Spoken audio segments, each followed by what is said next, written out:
Ce programme vous est présenté par Antemeta, expert de la protection des données et du cloud hybride avec son partenaire Veritas.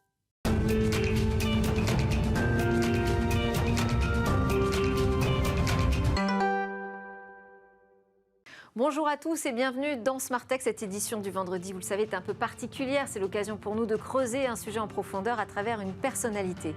Alors il s'avère que ça fait 4 ans qu'un règlement a permis à l'Europe de s'unir derrière un dispositif protégeant davantage nos données personnelles. Sujet hautement sensible, toujours d'actualité.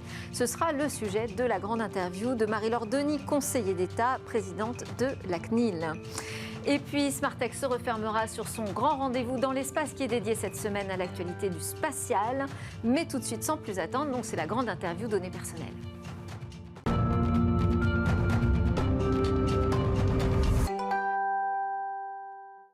Dans la grande interview aujourd'hui, on parle de la vie privée, on parle aussi de contrôle publicitaire, de manipulation des opinions, de cybersécurité. Toutes ces inquiétudes qui tournent autour de la protection des données personnelles sont aujourd'hui traitées par un règlement européen, le RGPD, Règlement sur la protection des données personnelles. Et au niveau français, c'est un sujet qui est pris en charge par la CNIL depuis de nombreuses années. Bonjour Marie-Laure Denis. Bonjour Delphine. Vous êtes la présidente de la Commission nationale informatique et liberté depuis 2019, donc peu de temps après finalement l'entrée en vigueur du RGPD, du règlement sur la protection des données personnelles, qui donc aligne l'Europe sur un dispositif garantissant cette protection aux citoyens dans le monde numérique. Vous diriez que maintenant on est mieux outillé, certainement, mais diriez-vous que pour autant on est mieux protégé depuis ces 4 années de RGPD? Est-ce que vous avez le sentiment qu'on peut être davantage rassuré? Moi, je crois qu'il y a une prise de conscience, en tout cas forte, des individus sur l'importance de la protection de leurs propres données. Oui. J'en vois pour preuve le fait que il y a 2 fois plus de plaintes, par exemple, qui sont déposées à la CNIL chaque année depuis la mise en œuvre du RGPD. On a un site internet avec beaucoup de ressources qui est consulté 11 millions de fois par an, avec des fortes progressions. Et le RGPD a ceci d'intéressant qu'il a fait basculer l'univers de la protection des données pour les responsables de traitement, les entreprises, les administrations, vers la responsabilisation. Moyennant quoi, le régulateur et les régulateurs européens ont davantage de pouvoir en matière de sanctions et peuvent mettre des sanctions plus importantes. Mais on nous voit beaucoup comme le gendarme de la protection des données, mais on fait aussi beaucoup d'accompagnement en fait. Des pouvoirs publics, 120 avis rendus l'année dernière sur des projets de loi, des projets de décret, 30 auditions parlementaires et beaucoup d'accompagnement des entreprises via leur tête de réseau. Qui effectivement en ont eu énormément besoin parce qu'avec l'arrivée du RGPD, ce sont tout un tas de dispositifs réglementaires que les entreprises ont découverts et les entreprises de toute taille. Et exactement. Et on n'oublie pas, parce que ça me paraît très important comme cible, les PME, les TPE, les startups. On a des actions spécifiques pour les startups. On est très présent à Station F, par exemple. Et on a, depuis l'année dernière, créé un bac à sable, qui n'est pas un bac à sable dit réglementaire, ça ne permet pas de s'affranchir du RGPD, mais où on essaye, les services de la CNIL sélectionnent une douzaine de projets. L'année dernière sur la santé numérique, cette année sur le numérique dans l'éducation, dans le secteur éducatif, où on accompagne dès la conception des services, des traitements de données, ces entreprises, ces startups, souvent pour qu'elles soient tout de suite compatibles RGPD. En fait. C'est du privacy by design. Alors, moi j'entends beaucoup l'écosystème qui défile pas mal sur ce plateau de Smart Tech, me dire aussi que ça a permis une prise de conscience sur l'importance de cyberprotéger les données vis-à-vis des attaques. C'est aussi une arme pour la cybersécurité finalement, ce RGPD. Écoutez, vous voyez... Je ne sais pas si c'était un effet attendu d'ailleurs. En fait, d'une certaine façon, si, parce qu'à ma connaissance, c'est le seul texte européen d'ailleurs qui comporte des obligations pour les entreprises, les administrations en matière de cybersécurité, parce qu'il n'y a pas de protection des données s'il n'y a pas de sécurité de ces données. Et vous voyez, on a une plaquette sur la cybersécurité où il est dit que le RGPD, c'est en gros le meilleur allié de la cybersécurité parce qu'il y a une obligation, non pas de résultats, mais de moyens. C'est-à-dire qu'implémenter le RGPD, vous devez tenir un registre sur vos données, vous devez notifier à la CNIL les violations de données que vous rencontrez lorsqu'elles présentent un risque, pour les données des personnes, les données sensibles ou les violations à grande échelle. On a eu plus de 5000 notifications de violations de données l'année dernière, c'est plus 80% 80% par rapport à l'année précédente. Et dans ces 80%, on voit une très grande augmentation par rapport aux années précédentes des rançongiciels. Vous savez, ces attaques malveillantes qui consistent à chiffrer les données, moyennant souvent une rançon pour pouvoir les déchiffrer. Et nous, ce qu'il faut bien comprendre, c'est qu'on essaye d'accompagner les entreprises et de leur dire si elles doivent notamment informer leurs clients, leurs administrés. Et sur le volet répressif, mais il n'y a pas de répression quand on...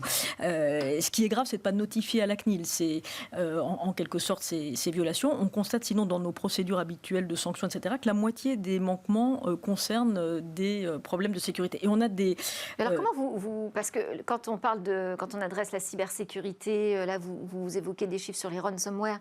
Ça, c'est plutôt du domaine de l'ANSSI, de l'Agence nationale sur la sécurité des systèmes d'information, l'agence française en charge de la cybersécurité. Alors on est très complémentaire de l'ANSSI, parce que l'ANSSI, avec beaucoup d'efficacité, les très gros moyens qui sont les siens, se concentre sur les organismes d'importance vitale, ce qui est vraiment les télécoms, les transports, toutes les grosses administrations d'État, etc. Nous, d'une certaine façon, c'est tout le reste. C'est tout le reste de l'écosystème des entreprises, des associations, des administrations, sur lesquelles ne se concentre pas l'ANSSI. Et nous, on a un œil particulier sur l'information des personnes dont les données ont été compromises, pour qu'elles fassent attention dans les semaines ou dans les mois qui suivent à ne pas faire l'objet de phishing, entre guillemets, de réception de mails avec des informations qui sont en partie vraies et qui amenuisent votre attention ou vous amènent à payer des choses que vous ne devriez pas payer, par exemple. Mais on fait aussi beaucoup de pédagogie. Par exemple, on a une recommandation sur les mots de passe. Si vous faites CNIL mot de passe, vous avez... on peut vous produire directement un mot de passe robuste, 12 caractères, des caractères spéciaux, majuscules, minuscules, etc. On a des conseils extrêmement concrets. Sauvegardez, faites des sauvegardes, faites les mises à jour de vos logiciels et de votre système d'exploitation. Ayez des mots de passe robustes. Si vous êtes victime d'un rançongiciel, éteignez tous vos appareils, prévenez votre service informatique, récoltez des preuves, déposez plainte, essayez d'éviter de payer une rançon. Voilà, on a vraiment des ressources sur notre site, un guide de la sécurité des données personnelles notamment. C'est vrai que ça, c'est absolument primordial aujourd'hui d'être en éveil sur toutes les bonnes pratiques pour protéger ces données personnelles. Il y a des dispositifs qui ont été mis en place, des régulations de plus en plus fortes. Pour autant, là, j'ai une étude qui vient de paraître qui est frappante, qui nous dit que finalement, sur les cookies, donc les internautes sont conscients, en fait, aujourd'hui, qu'ils sont tracés quand ils se rendent sur des sites, puisqu'il y a maintenant des messages qui les préviennent qu'attention, on va récolter des données sur vous à des fins publicitaires. Ils ont le choix de pouvoir les refuser. Et pour autant, en fait, on s'aperçoit que la grande majorité des Français continuent d'accepter tous les cookies. Pour autant, ils ne le font pas en se disant « c'est pas grave, ça m'est égal, j'ai rien à cacher ». Ils le font quand même en étant contrariés de confier ces données. Ça veut dire qu'on met en place des dispositifs, on fait de l'éducation, on alerte les gens, ils sont au courant. Mais ça ne change pas les pratiques. Alors, les cookies, c'est un bon exemple à la fois de l'action de la CNIL et ensuite de l'effet quand même que ça a sur les pratiques. Même si à ce stade, effectivement, il faut le quantifier davantage parce qu'il y a des chiffres et des études assez différentes sur le sujet. Alors, parce que moi, c'était l'étude donc NordVPN qui est assez récente, vous avez dû voir passer. 46% des Français continuent d'accepter tous les cookies. Seuls 6% refusent l'ensemble et ils sont pourtant inquiets d'être surveillés. Précisément, ça c'est vraiment typique du type de régulation que veut conduire la CNIL et qu'a conduit la CNIL depuis 2 ans. La CNIL s'est aperçue que souvent il n'y avait pas d'informations. Il y a des tas de gens qui ne savent pas ce que sont les cookies ou les traceurs, d'abord, qui naviguent sur Internet, qui sont sur une application mobile et qui ne se rendent pas compte que leurs données sont aspirées à des fins publicitaires. La CNIL, elle n'est pas contre la publicité, elle veut donner de la transparence, veut mettre de la transparence dans le système et donner du contrôle aux individus pour dire oui ou non. Et ce qu'a fait la CNIL depuis 2 ans, après une concertation assez virile et longue avec le secteur du marketing digital, elle a clarifié les règles juridiques, elle a donné un délai d'adaptation, parce que c'est une régulation très systémique, ça consistait concrètement à modifier les interfaces de tous les sites Internet en France, les administrations aussi, les entreprises, pour pouvoir faire apparaître dès le premier écran, c'est bien ça tout l'enjeu, la possibilité de refuser aussi facilement qu'on accepte. Parce qu'il y avait une sorte de fatigue du consentement. Vous pouviez accepter tout de suite les cookies, mais c'était un consentement un peu extorqué, parce qu'il fallait aller sur le 5e écran, paramétrant des tas de choses pour pouvoir enfin refuser quand on prenait 5 minutes pour le faire. Donc les gens ne le faisaient pas, évidemment. Alors que là, maintenant, vous avez vu fleurir dès le premier écran, et il faut qu'on fasse de la pédagogie, parce que je crois que les gens n'en sont peut-être pas assez conscients, un continuer sans accepter, en général, en haut à gauche, en bas à droite, etc. Souvent un peu plus petit. Peut-être un peu le problème, c'est qu'il est un peu partout, donc on ne l'identifie pas forcément facilement. Mais ça, c'est quand même une révolution. C'est quand même une révolution. Ça donne une prise de conscience quand même que vos données, qu'il y a une apparence de gratuité sur Internet, mais que souvent, naturellement, l'accès à ces services, en quelque sorte, se monnaie, et ça donne quand même plus de contrôle, parce que vous pouvez accepter, vous pouvez refuser, et donc je pense que c'est exactement le type de régulation, en concertation avec le secteur, qu'on veut reproduire dans d'autres secteurs qui sont importants aussi, par exemple la collecte de données dans les smartphones, dans les applications. Vous ne savez pas toujours ce qui est fait des données qui sont collectées, dans le cloud, dans un certain nombre de secteurs pour lesquels il faut une régulation qui s'étale sur 1, 2 ou 3 ans avec des actions systémiques comme ça. De quelle façon la CNIL est impliquée dans les textes en cours de discussion, qui restent en cours de discussion, il faut le dire, le Digital Market Act, Digital Service Act à Bruxelles ?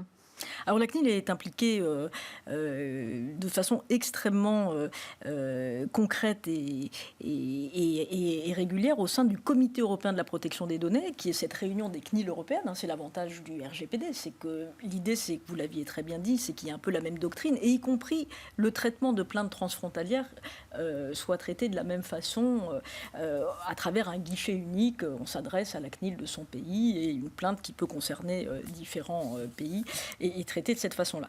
Et très concrètement, le CEPD, donc cette réunion des CNIL européennes, rend un avis sur ces projets de texte. On l'a fait en juin de l'année dernière, par exemple, sur le projet de règlement sur l'intelligence artificielle, et également sur le DSA, sur le Digital Governance Act.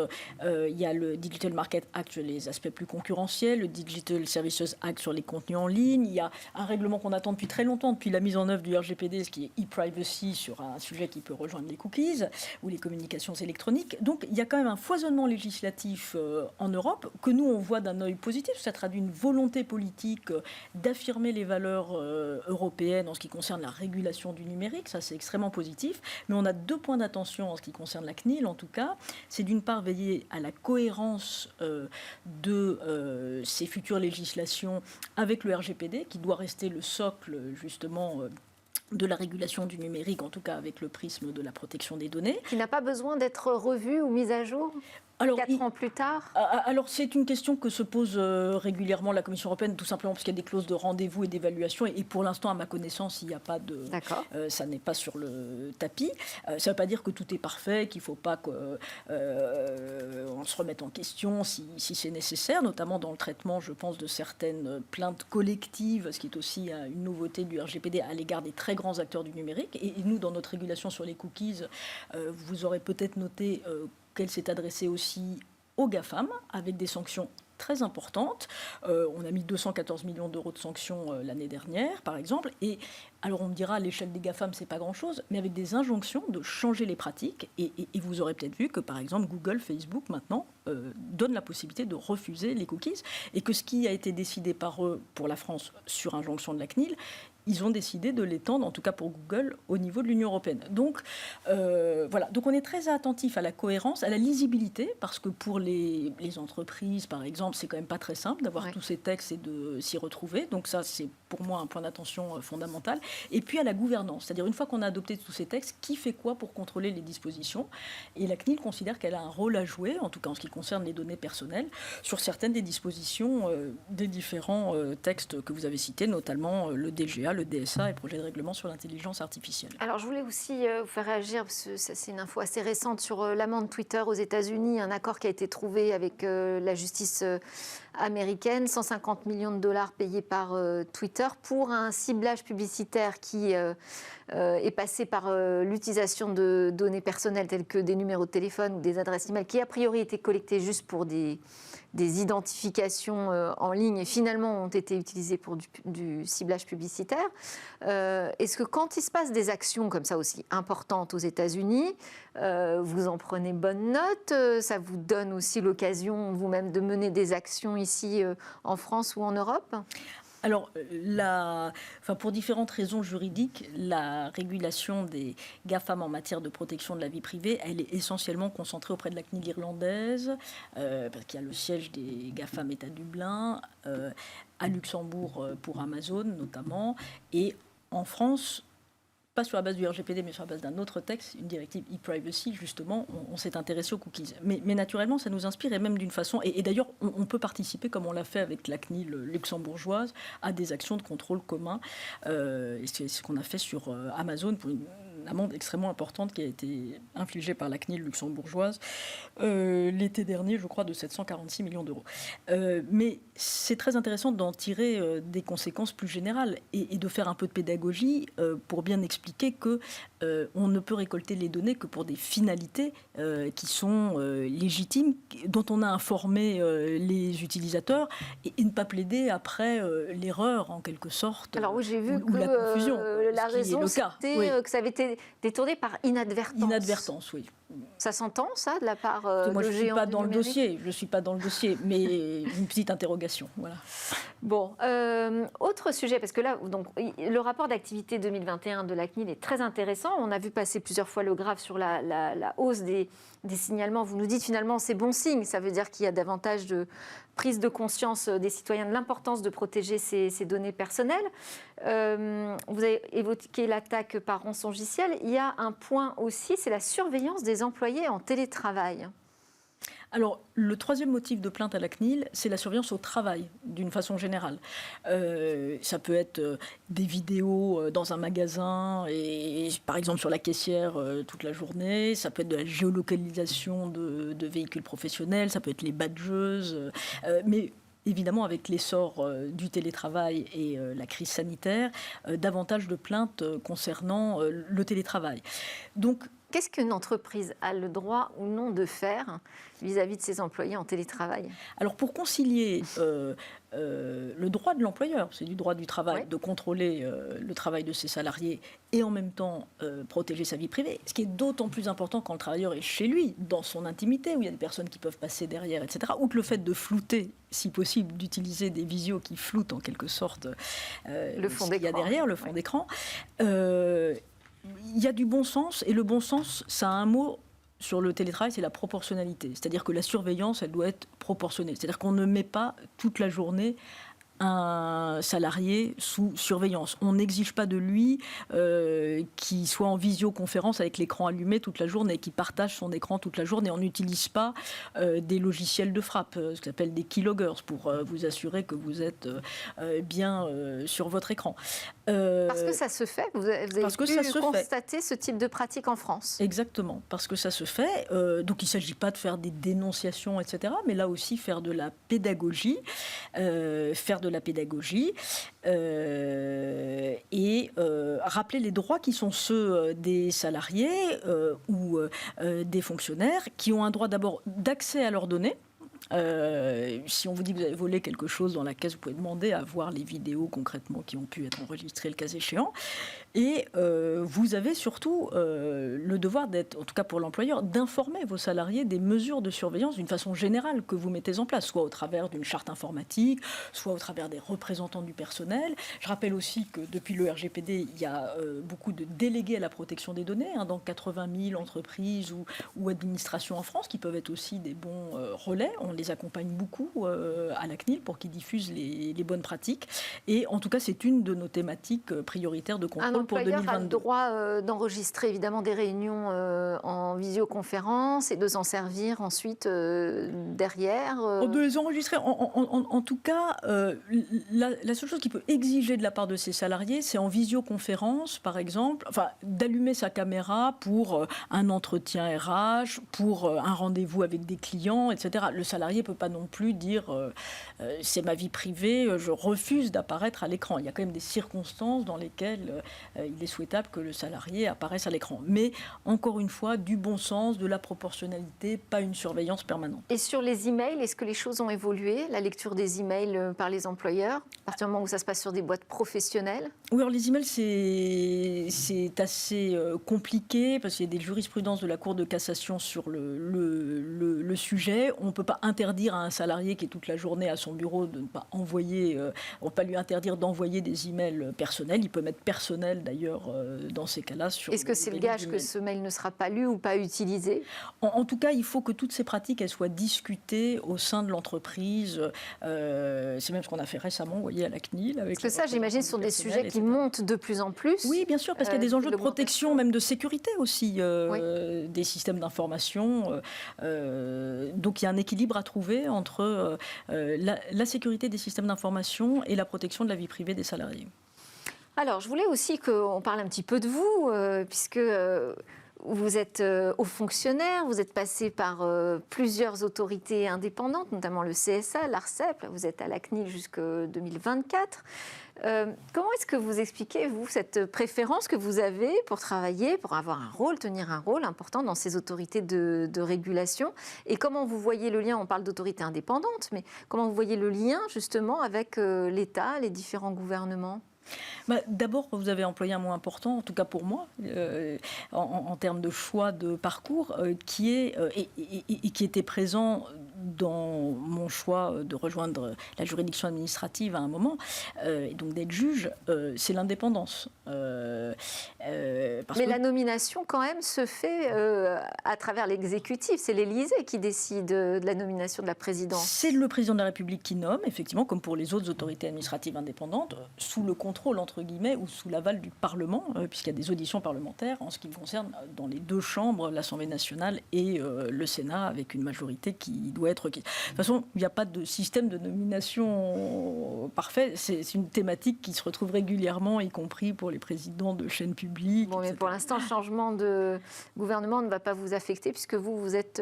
Non, on est inamovible, entre guillemets, sauf, j'imagine, circonstances extrêmement particulières. Voilà. Donc l'indépendance et puis l'intérêt, en tout cas pour moi que je vois dans la régulation, d'être dans des secteurs qui bougent vraiment, d'être au plus près d'une régulation, de défendre des droits sans employer des grands mots, ce qui est quand même quelque chose de très stimulant et gratifiant, et en même temps d'être dans la réalité concrète de la vie économique d'un pays. Je suis arrivée... Merci Marie-Laure. Malheureusement, on arrive à la fin de votre grande interview. C'est passé extrêmement vite. On a parlé protection des données avec vous, Marie-Laure Denis, conseillère d'État et présidente de la CNIL. À suivre dans Smartex, c'est le rendez-vous dans l'espace. Moi, je vous retrouve dès lundi. Bon week-end. Bonjour à tous et bienvenue dans Smart Space. Aujourd'hui, je vous propose, comme tous les mois, de faire un débrief de l'actualité spatiale. Et 3 thématiques ont marqué l'actualité du mois de mai. Le Deep Space, d'abord, avec cette sublime photo du trou noir qui trône au cœur de notre galaxie. Mais pas seulement, vous allez voir d'autres découvertes Deep Space, mais aussi des fantasmes. On va voir ça avec nos invités. Et il y a aussi l'épineuse question des vols habités, plus que jamais au cœur des préoccupations européennes aujourd'hui. Et puis le New Space, incontournable du business spatial, avec une nouvelle levée de fonds signée Miratlas. Alors on va démarrer avec nos invités qui sont avec nous depuis Lyon en visio. Pierre Henriquet, médiateur scientifique et conférencier, connu d'ailleurs sous le pseudo AstroPierre sur Twitter pour ceux qui le suivent. Bienvenue Pierre dans cette émission. Bonjour.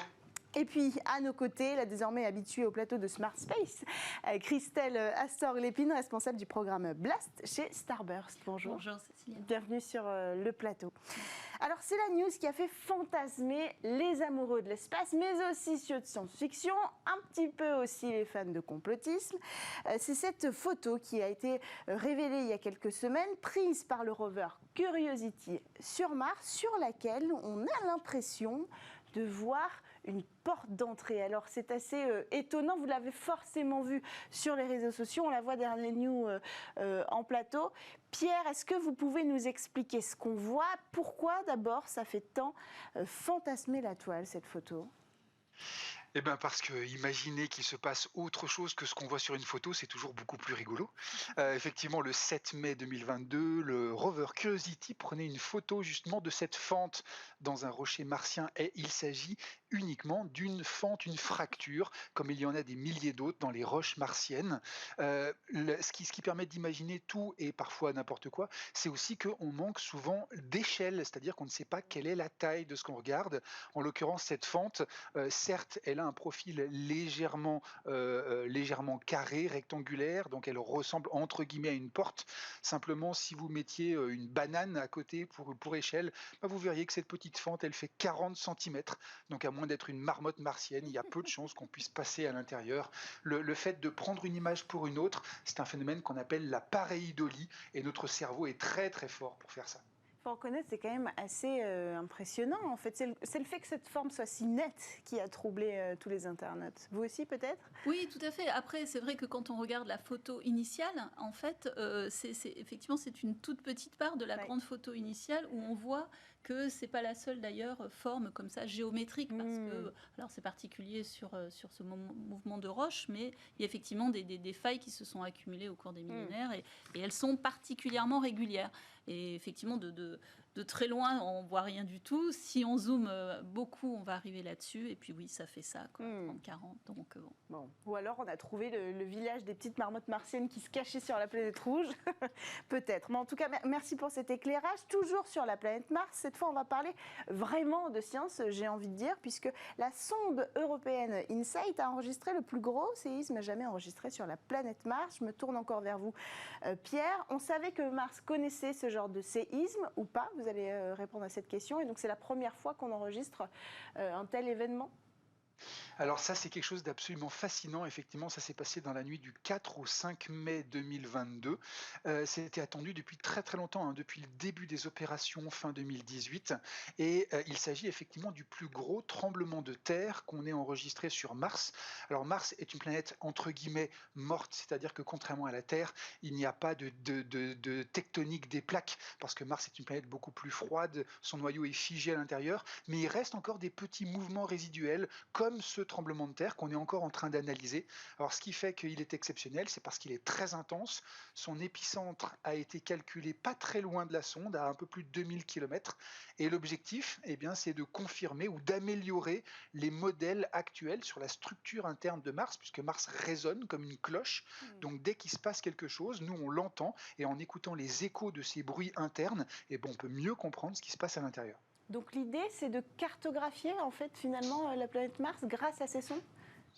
Alors, si on voulait la cartographier complètement, il faudrait, comme sur Terre, plein de stations réparties autour de Mars pour pouvoir l'écouter de tous les côtés et savoir comment est-ce que ces ondes se propagent. Avec une seule, c'est beaucoup plus compliqué. Maintenant, on arrive quand même à remonter à certains paramètres physiques à l'intérieur de Mars et à vérifier que ce que l'on sait sur Mars correspond bien à ce que l'on observe.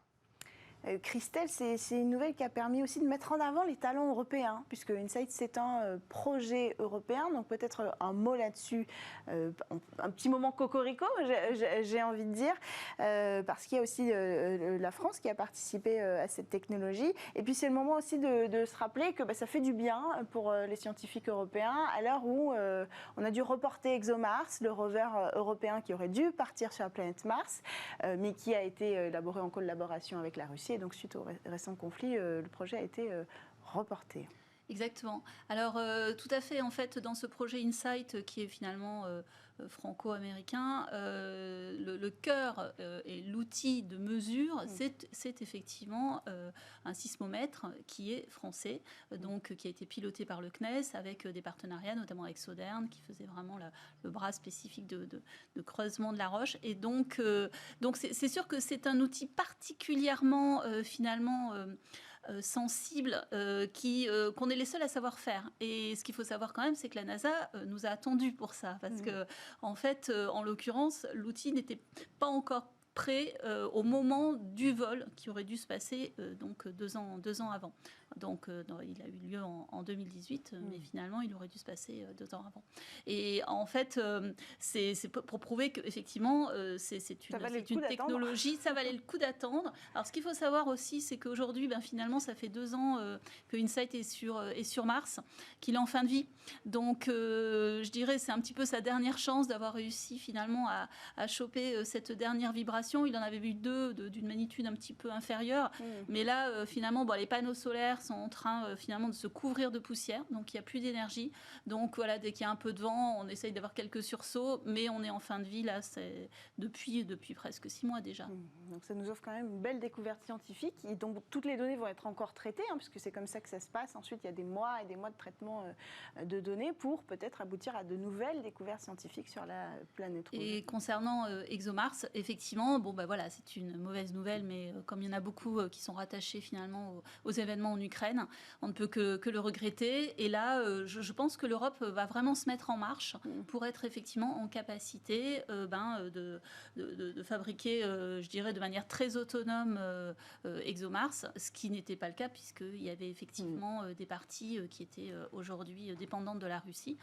Ça va nous prendre certainement 2 voire 4 ans pour faire ça. Donc pas avant 2024-2026.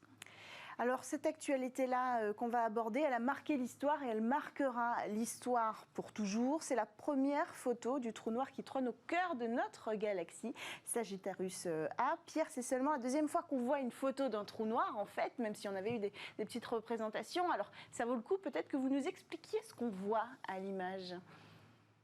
Alors effectivement, il s'agit plus d'une image que d'une photo.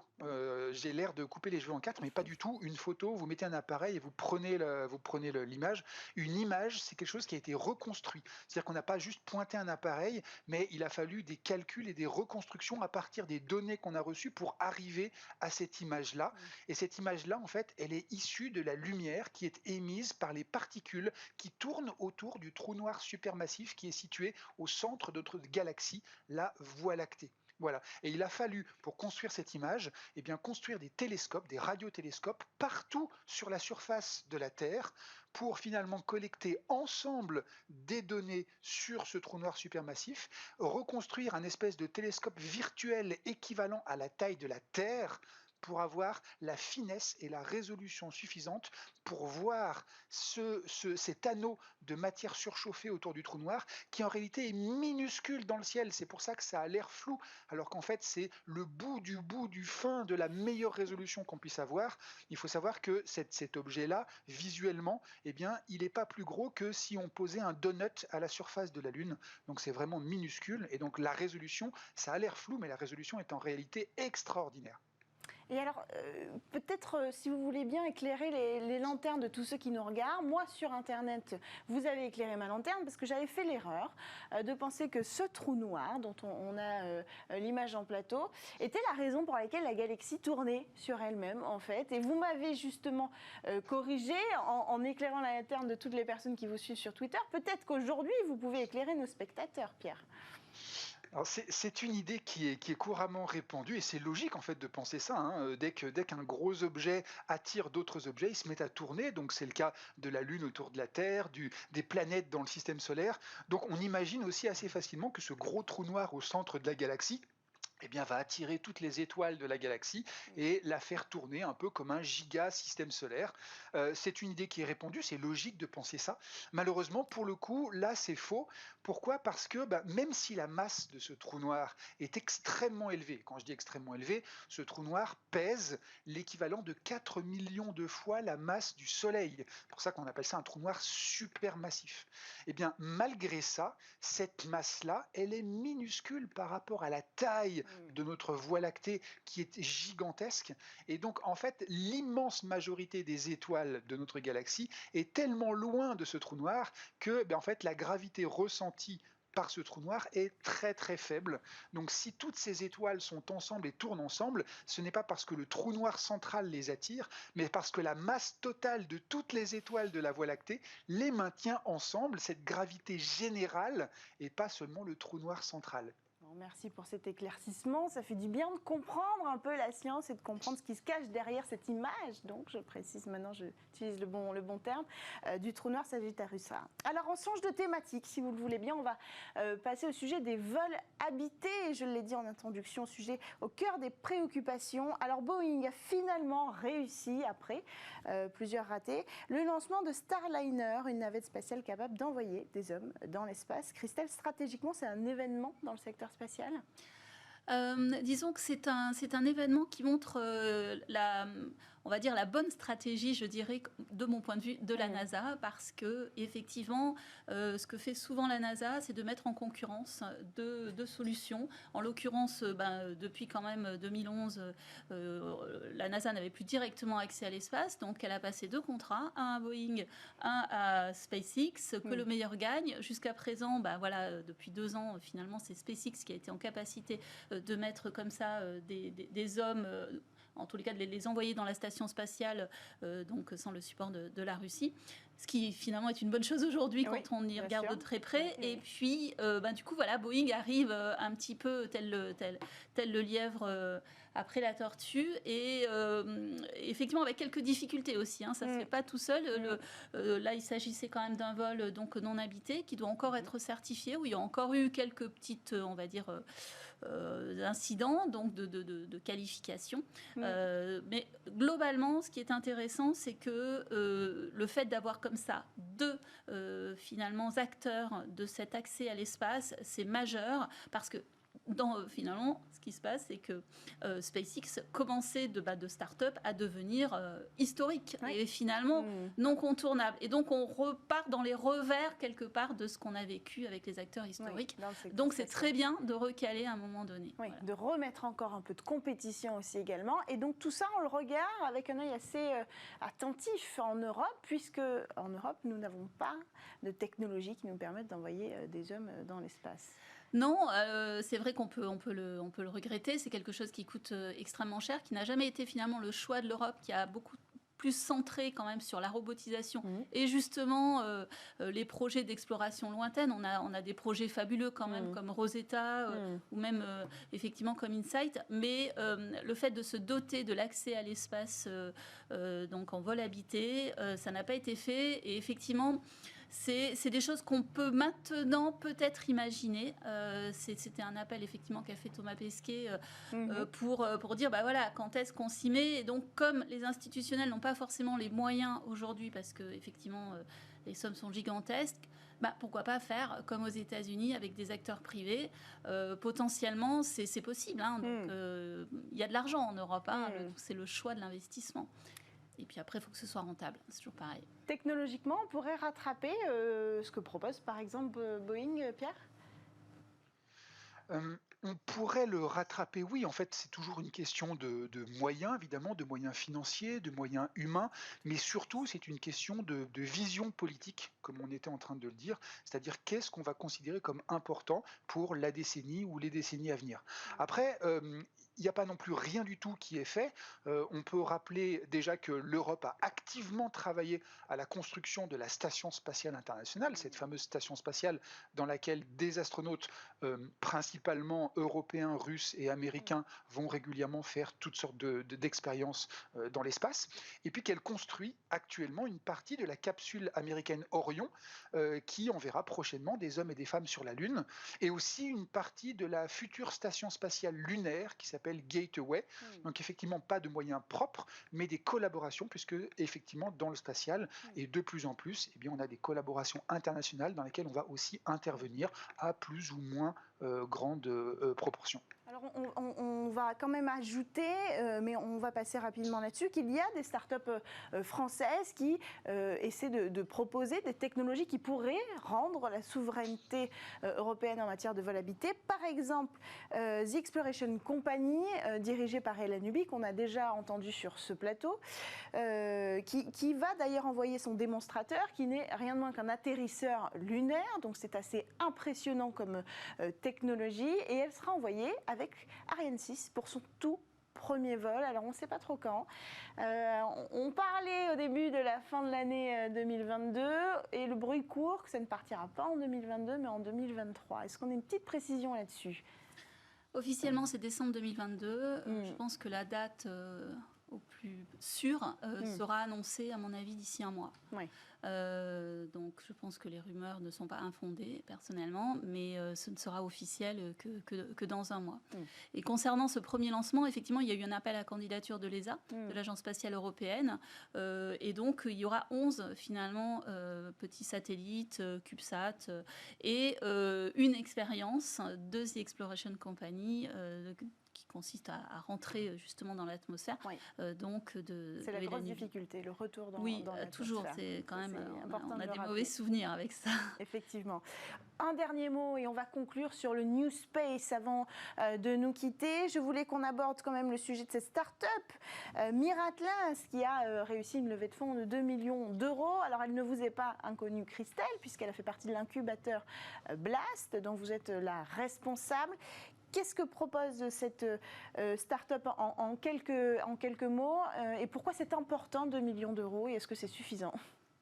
Alors, Miratlas a pour vocation de caractériser l'atmosphère autour des stations sol qui vont récupérer le signal optique donc des satellites. C'est extrêmement important, cette qualité finalement du signal, et c'est quelque chose que Miratlas est le seul à faire aujourd'hui avec cette précision. Donc là, l'enjeu, c'est vraiment de distribuer la solution sur un maximum de stations sol, alors en Europe et dans l'ensemble de la planète au niveau international.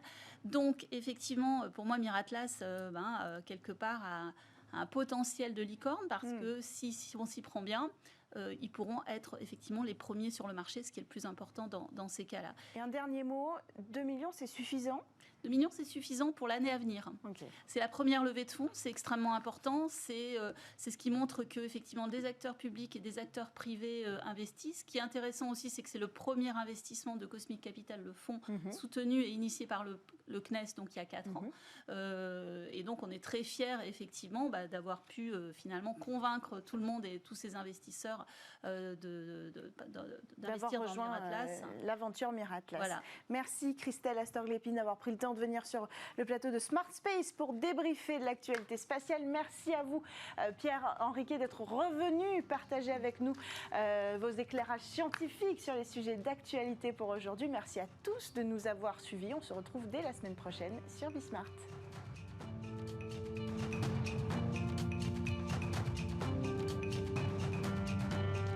Ce programme vous a été présenté par Antemeta, expert de la protection des données et du cloud hybride avec son partenaire Veritas.